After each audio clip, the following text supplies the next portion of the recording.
Hello there viewers, welcome to the Musings of Maverick channel. I'm your host Maverick, and today we're going to be starting a new series, well, hopefully anyways, named Gleipnir. Well, I think the Japanese pronunciation is something like Gleipniru, but let's go with Gleipnir for now. I don't, to the best of my knowledge, it's not in a real word. It's just something that the original work, which is a manga, they made up. So we'll see how it goes, right?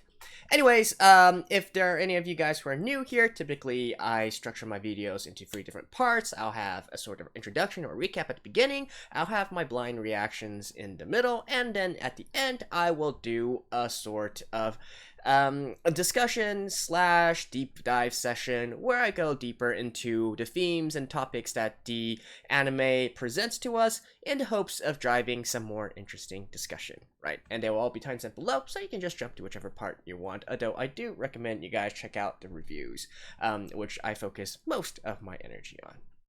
So anyways, as the first episode, what do we know about Gleipnir, right? So, like I said, it's adapted from a manga, whose work I don't think it's particularly highly regarded. I looked at some of the reviews and whatnot, and apparently most of them are just saying it's a lot of fan service and a lot of edginess. This is a seinen manga, after all, not a shonen manga, which means that it's generally more darker, more adult themed in a way, although that also leads to people labeling it as edgy as well. Now, personally, I don't really mind that too much. I'm kind of sick of all those typical shonen characters, right, who, you know, morally right and can do no wrong. I mean, I think there's a line between being edgy and just being pragmatic, which I do value very much in main characters, so who knows? We'll have to see about that as the series goes on, right?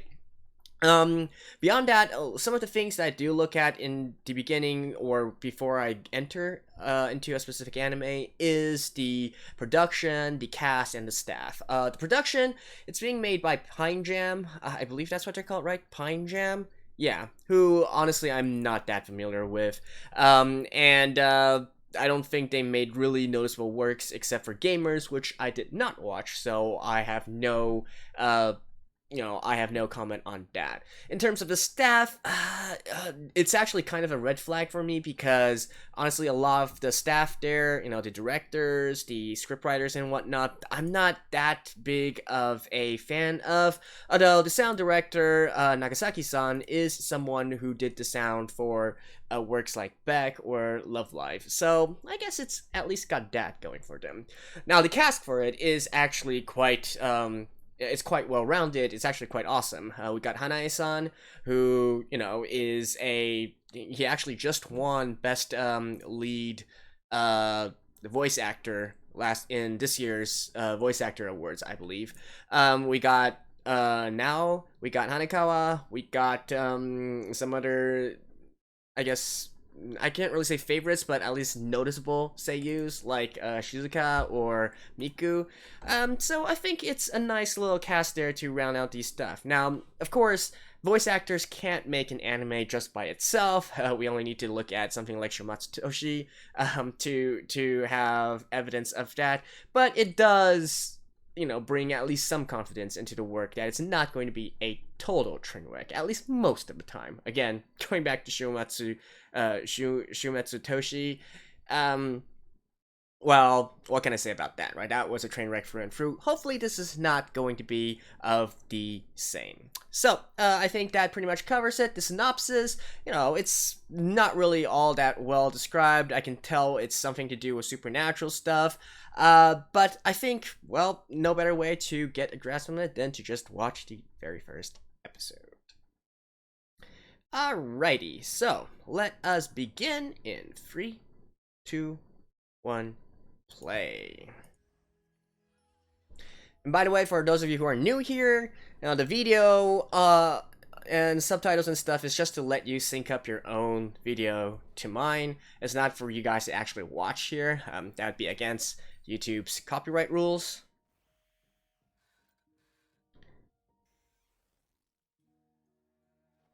Hotel Mythos.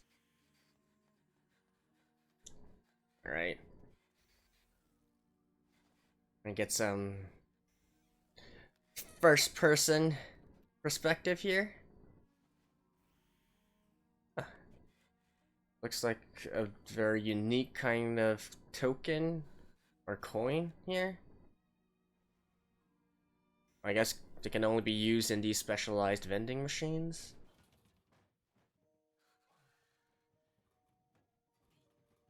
What?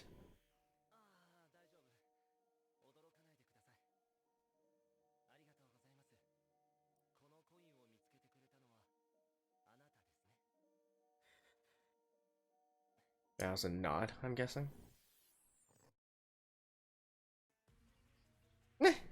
Alright. Let's get the opening first.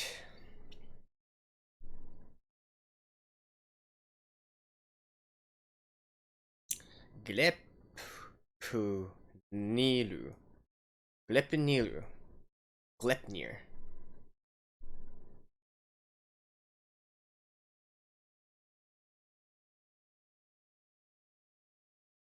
Yeah, it's a male and female lead, right?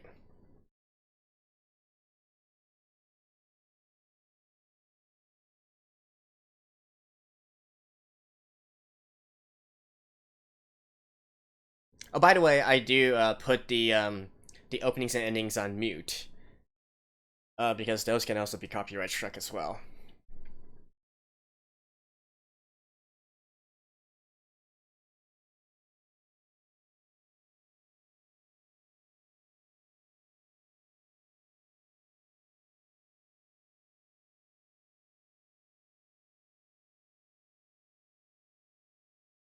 All right.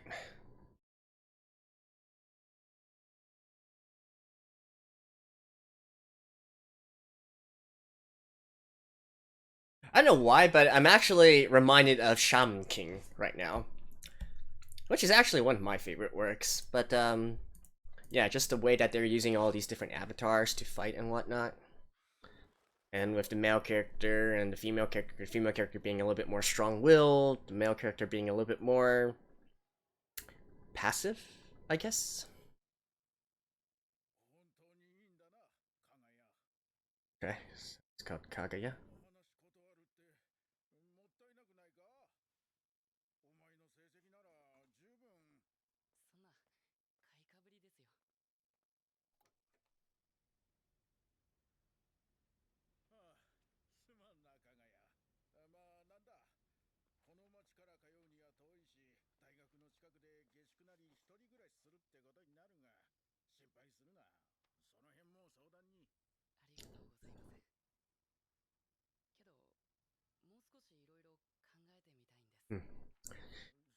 So just by the context, I assume he's trying to convince him to go to a better university while he wants to stay near home, right?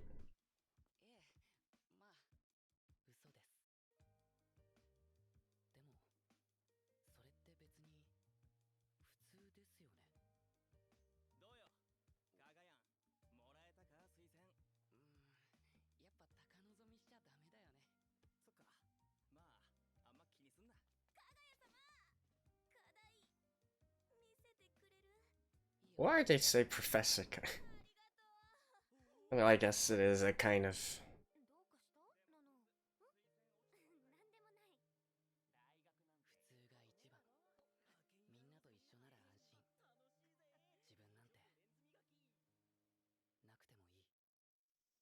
Huh. So he doesn't want to stand out, I guess?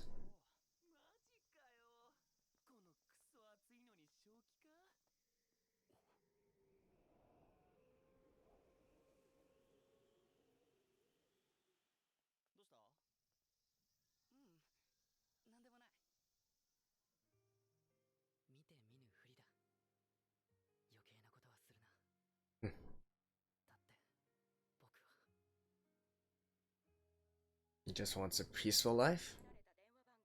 Something like that. And here's the female lead.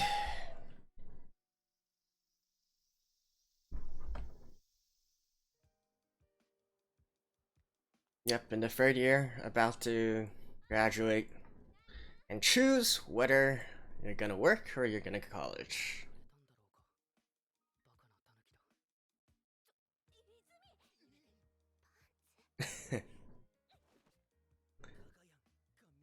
And here it starts. The ecchi.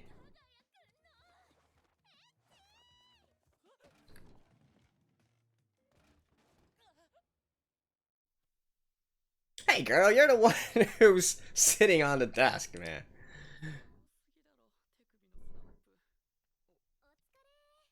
Is this like the childhood friend or something?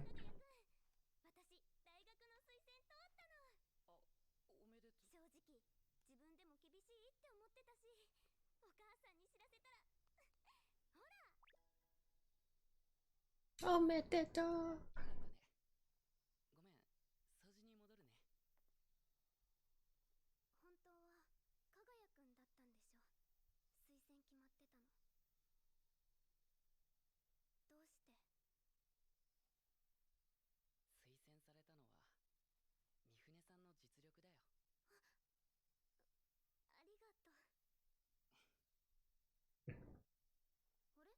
Oh, are they actually talking about the So there's two ways to get into university in Japan. One way is to take a sort of school entrance test, and the other is to get recommendation. I think it's called AO um, in Japan.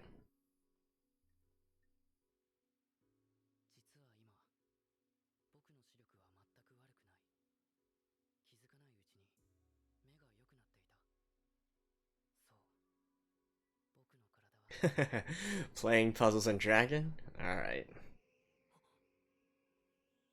Hmm. Alright, so this is a case where he has already been changed somehow? Hmm. Okay. I think the girl set this place on fire. She had a can of gas beside her in an earlier scene.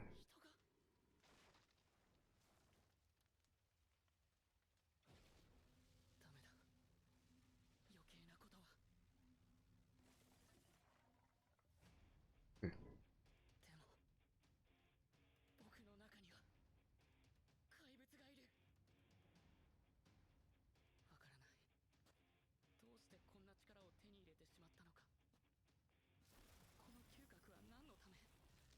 Okay, is he gonna turn into that sort of teddy bear?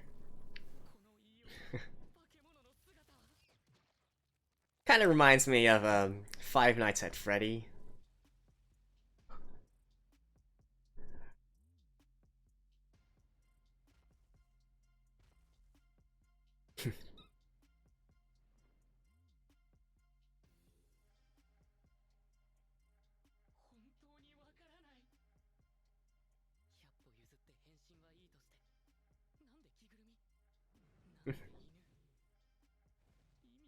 Oh wait, that's a dog? Okay.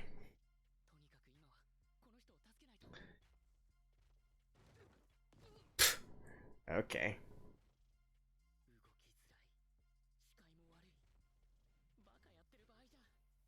So what powers do you have?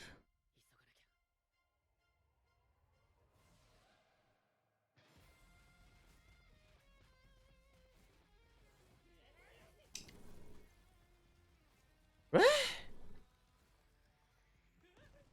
So, if he was able to just go in, why can't he just carry her and bring her out? What's the... Okay. Definitely doesn't make sense so far, but just go with it.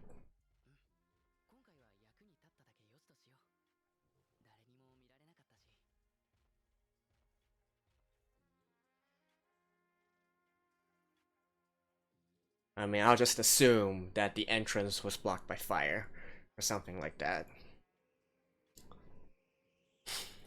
And I guess here's the fan service that everyone was talking about.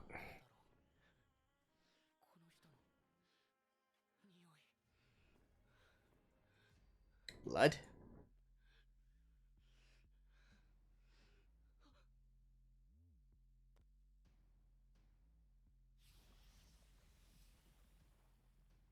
What?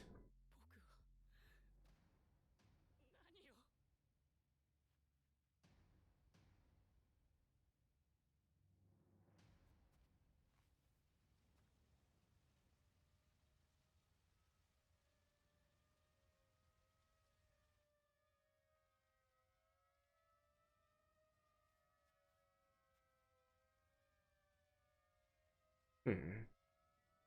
次のニュースです。本日未明、伐採地区の作業小屋で不審火とみられる火災が発生しました。死者や怪我人などは出ていない模様です。消防の発表によると、やだ、これ結構うちの近くじゃない。警察は怖いわ。可能性があるとみて捜査を開始しています。どうしてスマホがない。まさかあそこに。どうしよう。 Is it just gonna magically 警察に調べられて。 appear on his body again or something? Maybe the girl just exchanged contacts with her? この匂い。 Ah. 加賀谷修一。これあんたのスマホね。やっぱりいたじゃない。今まで誰も信じてくれなかったから、私の頭がおかしいのかと思ってたけど、こんなところに隠れてたなんて。聞かせてくれない？興味があるの。あんた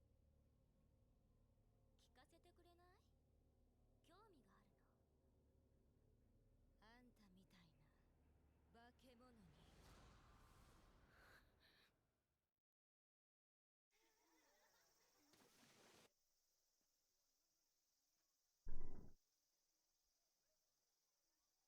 Hmm? あの人の匂い。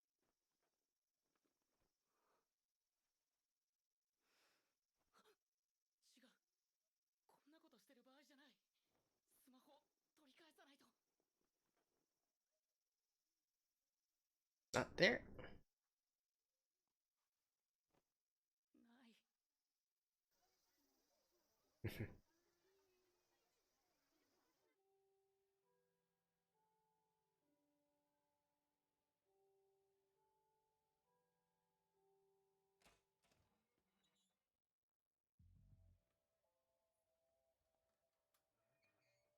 ない。Of course, the rooftop. 来たわね、化け物。正体がバレたら学校で暴れるんじゃないかって期待してたのに、ちょっと残念。スマホ拾ってくれてありがとう。あら、棒読み。けどさ、化け物って何のこと？たとえ変身した姿を見られたとしても、それが僕だって証拠はどこにもない。ましてや彼女はあんな状況だったんだ。意識も And she's gonna be like, no, I did that myself. 見たことにすれば。今朝も言ってたけど、何か見たの？そっか、どうやら私の勘違いみたい。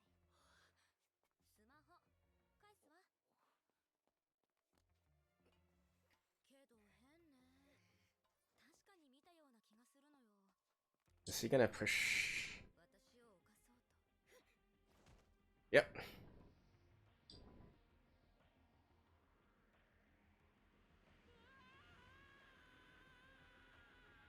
I guess he can't actually die? は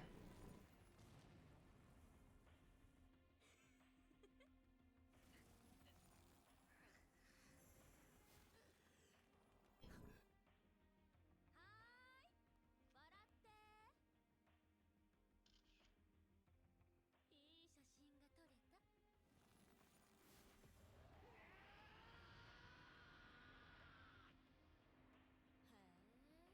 え、変身した方がイケメンね。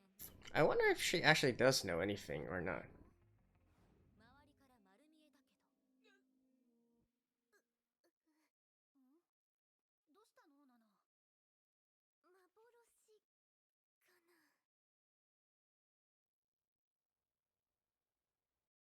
この銃は本物？知らないよ。多分もんじゃ。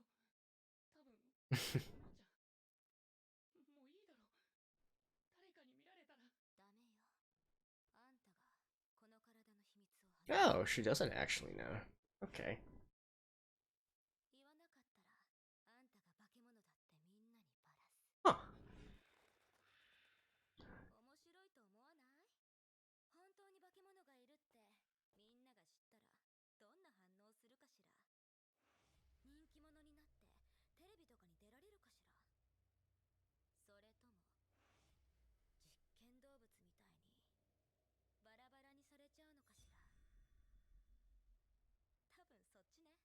Yeah, I agree. みんなで寄って Probably the latter one. 知らないんだよ。本当に何も。気づいたらこんな体に自分でも何がなんだか。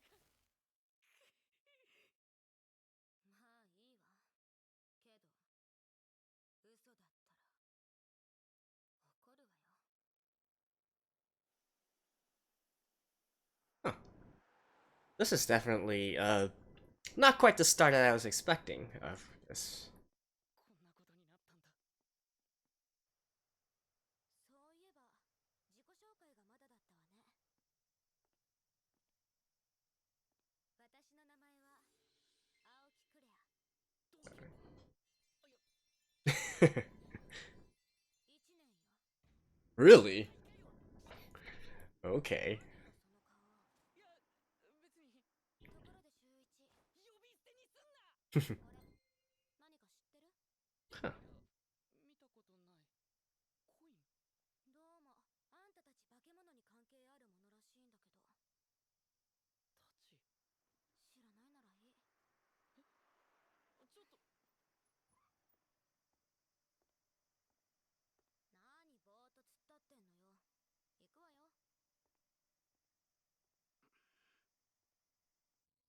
Alright, so she has had some encounters with other monsters before. 遠慮しなくていいわ。私しか住んでないから。ああ、暑かった。夏って嫌ね。冷えるし、油断すると焼けちゃうし。初めてだ。女の子の部屋。てか、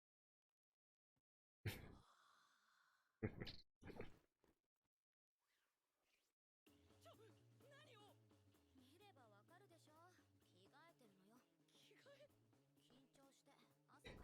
これが噂に聞く裸族ってやつか。いやでも下着までは。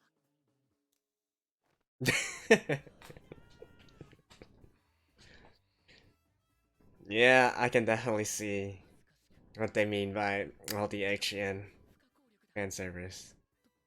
年頃の男子ならごく普通の生理的検査。そのまま待ってなさい。動いたら殺すわよ。忘れたの？あんたはもう私に逆らえない。 You're certainly quite. あの時僕がいなければ君は死んでたんだ。僕は君の。そうだったわね。せっかく死のうとしてたのに邪魔してくれた。 Suicide. だって誰も信じてくれないんだもの。化け物がいるって。けどやっと見つけた。クレア、君は何を。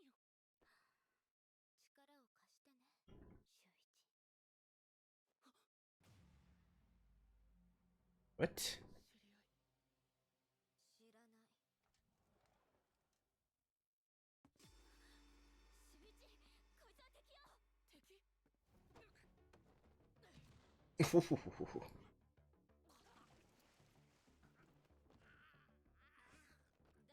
に人の家。コインをよこせ。コインってこれのこと？そっか、欲しがるってことはあんたこれが何か知ってる？ Like, where does this girl's confidence come from? 教えてくれない？これって一体何なの？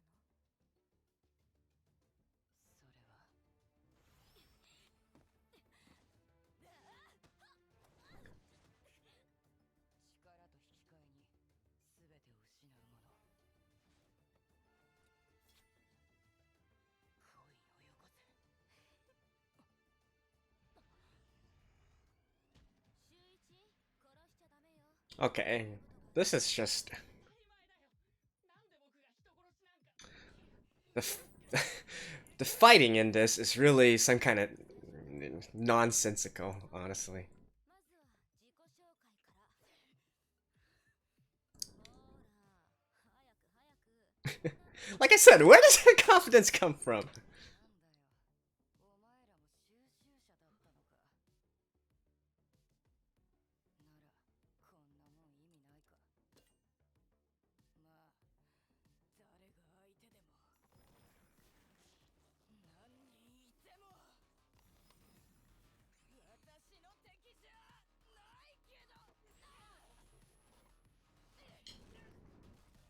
Ooh. 僕と同じ。化け物。弱。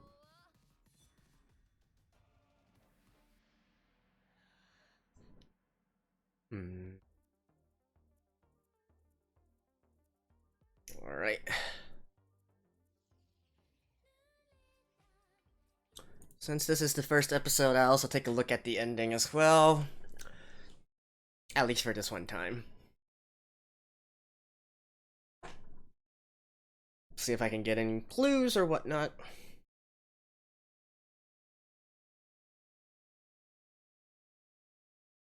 I gotta say, the action scenes really wasn't all that impressed by.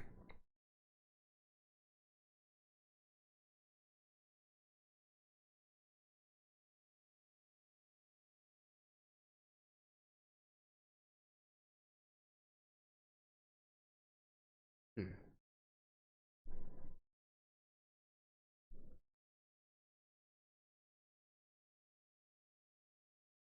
Ending song.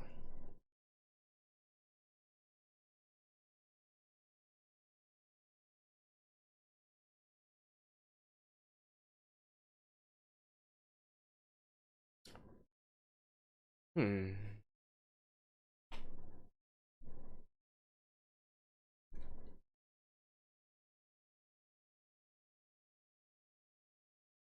Alright. Well, see you guys after this.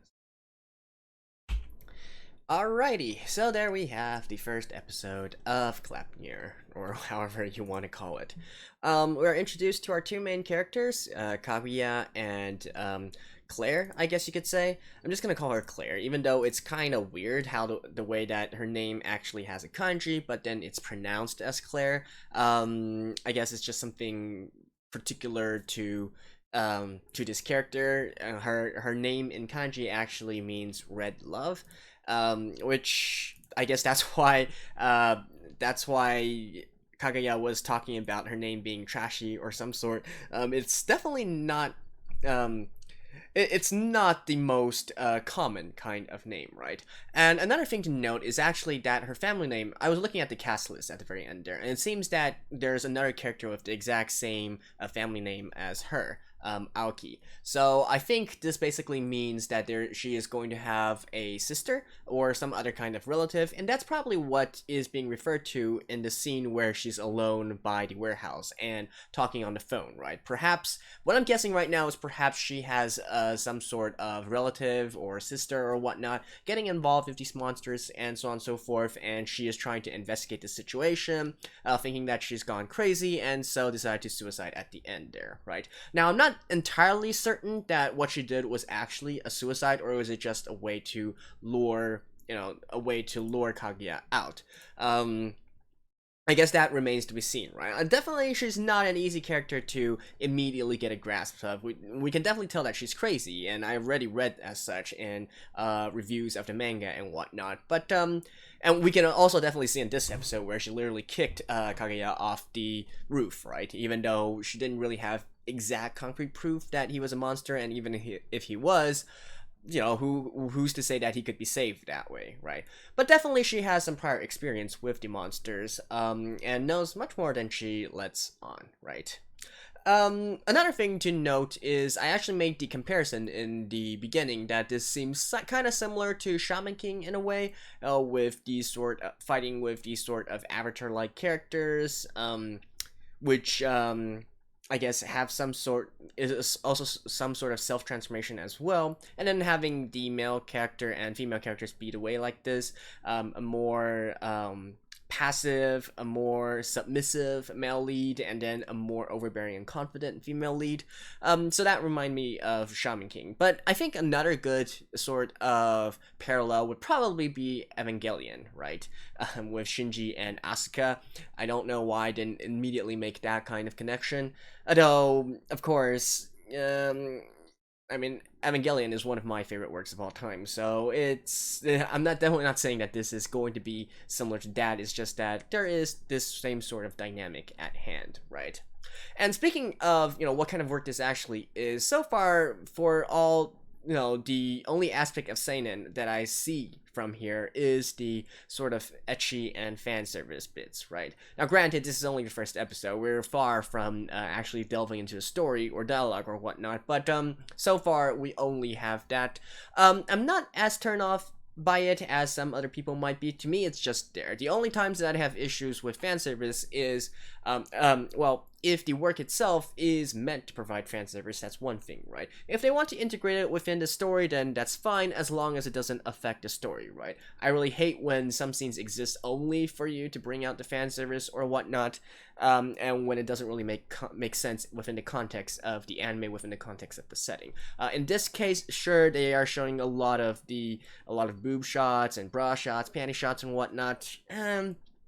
It's still within the flow of what is happening, so I guess I'm generally okay with the situation. So we'll have to see if it actually gets worse or if they keep a good balance throughout. I'm not really that sold on the initial premise. It's kind of interesting, but definitely we still got a lot to go, right, before we start understanding about this system and whatnot. What we can definitely say for right now is that there is an alternative kind of system already existing within this world where people do transform into these monsters, and they have their own sort of set of rules and economies and clans and factions, that kind of stuff, right? Judging from what we saw at the beginning of this episode, probably those coins, those tokens, are some sort of currency within this monster world that can be exchanged for, I don't know, maybe favors or certain items or something of that nature, right? But definitely something that will probably be explained more in the next one. Right now, though, I will have to say that one negative I would like to mention from this is definitely the sort of scene transitions and the, I guess, quote-unquote action that they showed, at least for within this episode, right? Say, for instance, during the scene where Kaguya saved Claire from the fire, I feel like the sort of transitions between different scenes were kind of... It wasn't really smooth, let's just put it this way. And that goes the same for the very end there with the sort of fight between the two and the new intruder, the new monster. So, like, say for instance, she's willing to give a knee to the ribs of Kaguya, but not willing to do the same with Claire. Like, throughout the entire thing, I was basically like, Claire, where is your confidence coming from? Like, you could easily be slapped around immediately, right? But the enemy chose to go easy on her, turning the situation into as it was. I mean, well, it's whatever. But definitely, I wasn't all that impressed by the sequence events there. But, yeah, we'll see if it gets better as it goes on, right?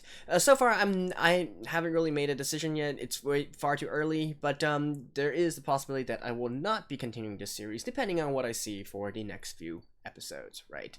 But there you go. That's just my initial impressions. We'll see as the story goes on. So there we go, that's my first impression of the first episode of Gleipnir, and I will see you guys next week and continue on, at least for the first few episodes. So hope to see you guys again, bye bye.